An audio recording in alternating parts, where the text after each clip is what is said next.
Hi, everybody. It's Forest Compass. Because life is like a box of chocolates with me, because you just never know what you're going to get on this YouTube channel. It's like a little variety show.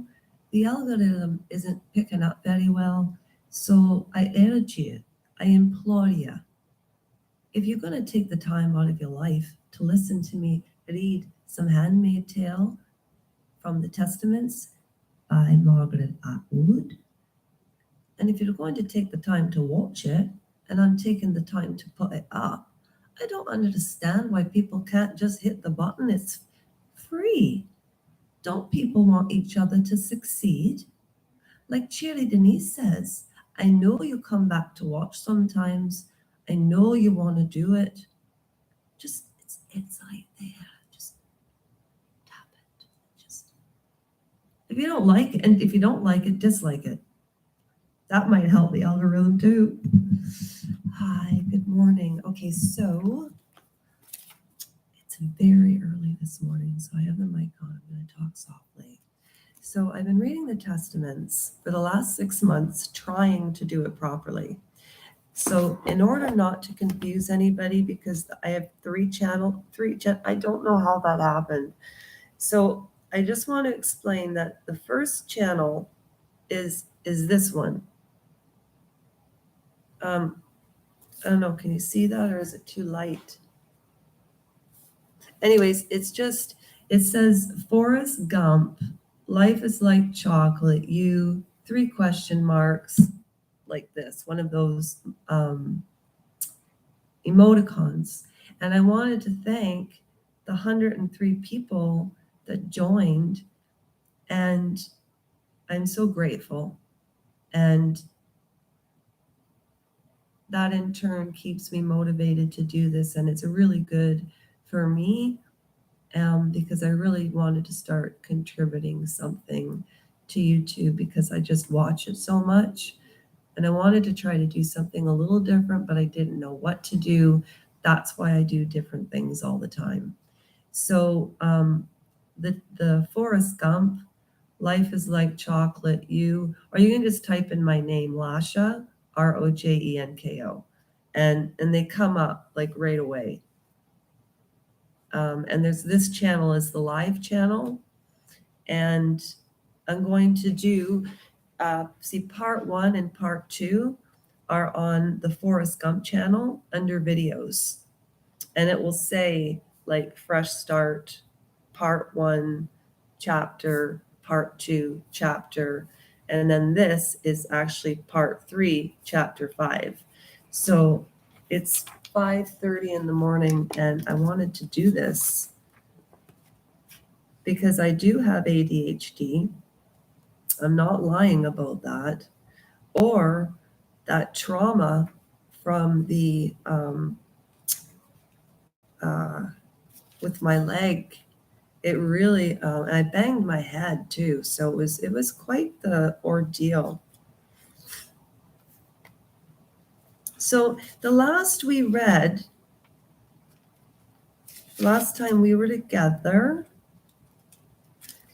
so we're on chapter 5, and I'm just going to do 1 chapter each day until it's finished, because I'm waiting for The Handmaid's Tale and it's not out. Now, Steve Kaleri does amazing. I know every YouTube channel you want, ask me. I swear to you, I can tell you where to go find anything. Steve Kaleri has an excellent channel, and he does reviews of The Handmaid's Tale. So when it starts again, go to Steve Kaleri, and he does recaps. And he was the first one who started it, and he's really good. He came on stage the first time with his set, and he had a Handmaid's Tale bonnet on, and I thought, who is this guy? And sweetest guy, you know?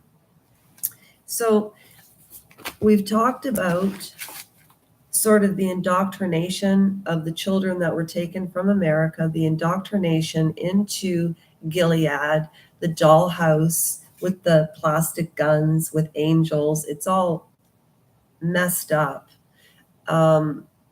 the wives wear the blue.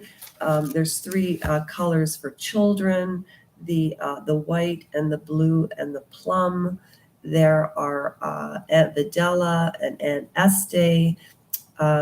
Right now, Tabitha is Agnes's mother. Agnes means lamb. So she's just explaining that even though there were difficult times in Gilead, there were also good things that she took from it. But in her instincts as a child, it was all wrong. And I got a little confused when I read the few chapters because I'm so used to watching The Handmaid's Tale, and I read the book and then I watched the seasons. So I'll just read chapter 5, okay? I haven't read it yet. Well, I did a long time ago, but I've since then forgotten. Okay. And thank you for your patience. I read this already.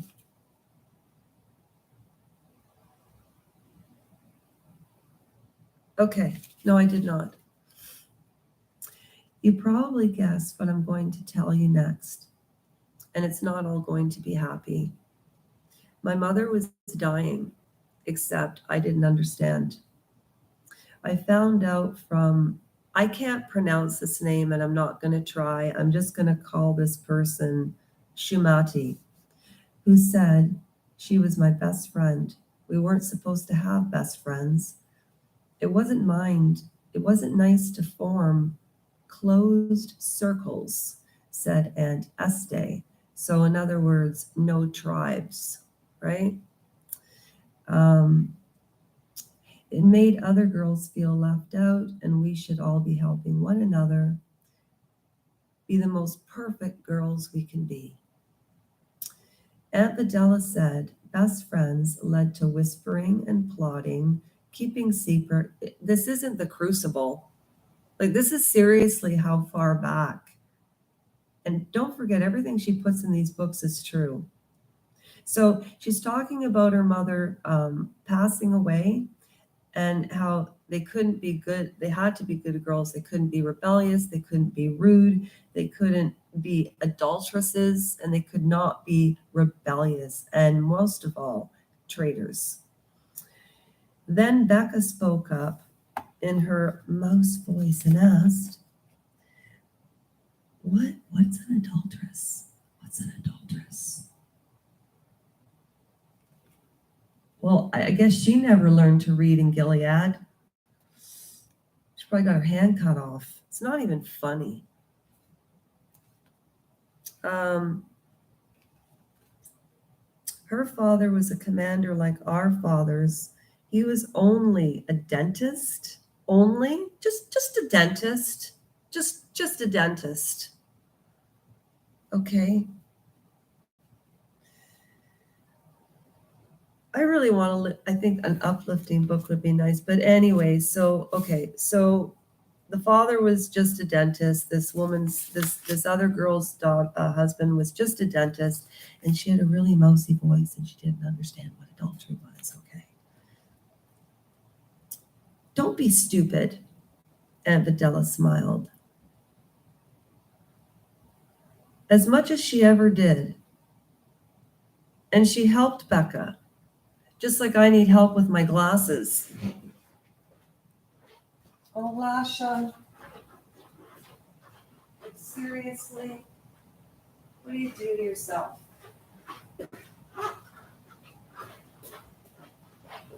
I don't know where my glasses are. There they are.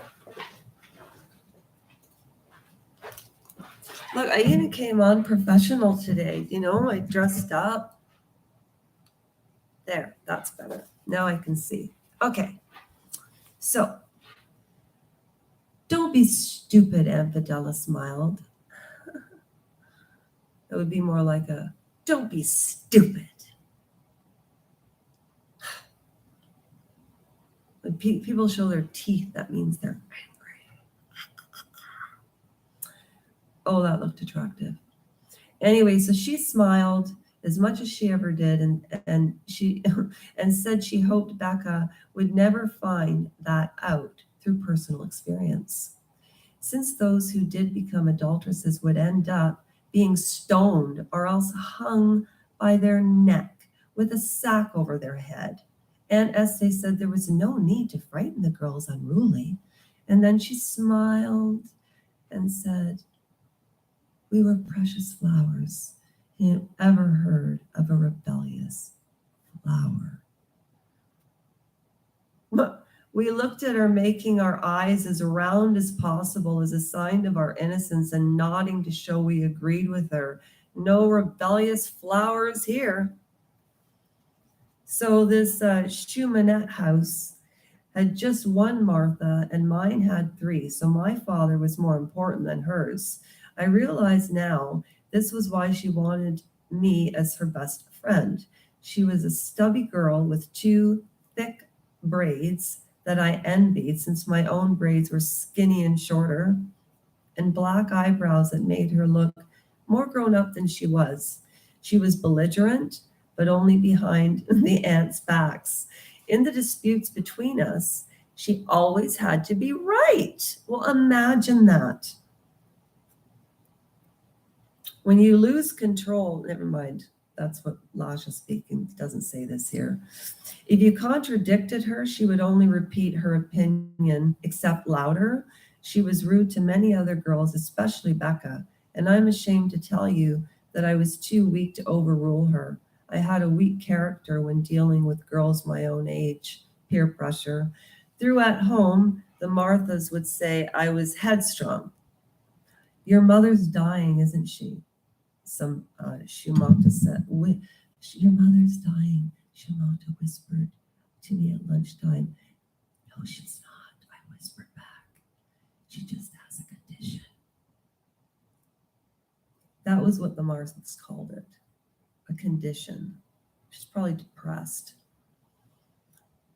Her condition was what caused her to rest so much and to cough. Lately, our Marthas have been taking trays up to her room, and the trays would come back down with hardly anything eaten from the plates.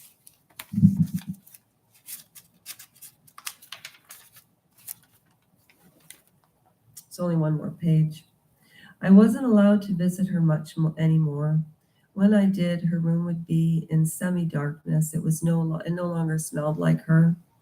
A light, sweet smell like the lily-flowered hostas in our garden, but as if some stale and dirtied stranger had crept in and was hiding under the bed. I would sit beside my mother where she huddled under her blue-flowered embroidered bedspread, and she held her thin left hand with the magic ring on it and asked when her condition would be gone. And she would say she was praying for her pain to go away. That would reassure me. It meant she would get better. Now, this is Agnes speaking. Then she would ask me if I was being good and if I was happy, and I would always say yes. And she would squeeze my hand and ask me to pray around her bed. "She really is dying," Shimata whispered. "That's what her condition is. She's dying." "Girls," Aunt Estee said, "at lunchtime our mouths are for eating and we can't talk and chew at the same time. Aren't we lucky to have such lovely food?" It was egg sandwiches, which ordinarily I liked, but right then the smell of them was making me feel sick. "Oh, I hear you, sister." I heard it from my Martha, Shumatine whispered, when Aunt Estee's attention was elsewhere. And Aunt Martha told her so. "So it's true." "Which one?" I said. I couldn't believe any of our Marthas would be so disloyal to pretend that my mother was dying, not even scowling Rosa. How should I know which one? They're all just Martha's, said Shumatine, tossing her long, thick braids. That afternoon, when our guardian had driven me home from school, I went into the kitchen. Zilla was rolling pie dough. Vera was cutting up a chicken. There was a soup pot simmering in the back of the stove, and the extra parts would go into it. And in vegetable scraps and bones, our Marthas were very efficient with food and did not waste supplies. 15 minutes. So, again, that was part of chapter 5, part 3. If you want to catch ahead, anything on this channel is live. Everything on the iPhone, I record impromptu. Honestly, I'm not going to say it again. I will not say it again. I'm not going to say it again. I want you to have a great day. And thank you for listening. And I really, really appreciate the people that come back, take the time out of their lives, view. And you know what? If you don't comment, you don't. So don't if you don't want to. Do if you do. Okay? I just want to have fun. I'm 52. You know, I watch a lot of YouTube channels and they're very, very good journalism. I could actually name off a bunch of them for you. So if anybody wants information, where to find information, if you can't, which you can, I can tell you. Okay, bye. And I do hope you have a great day. Okay, bye. Thank you.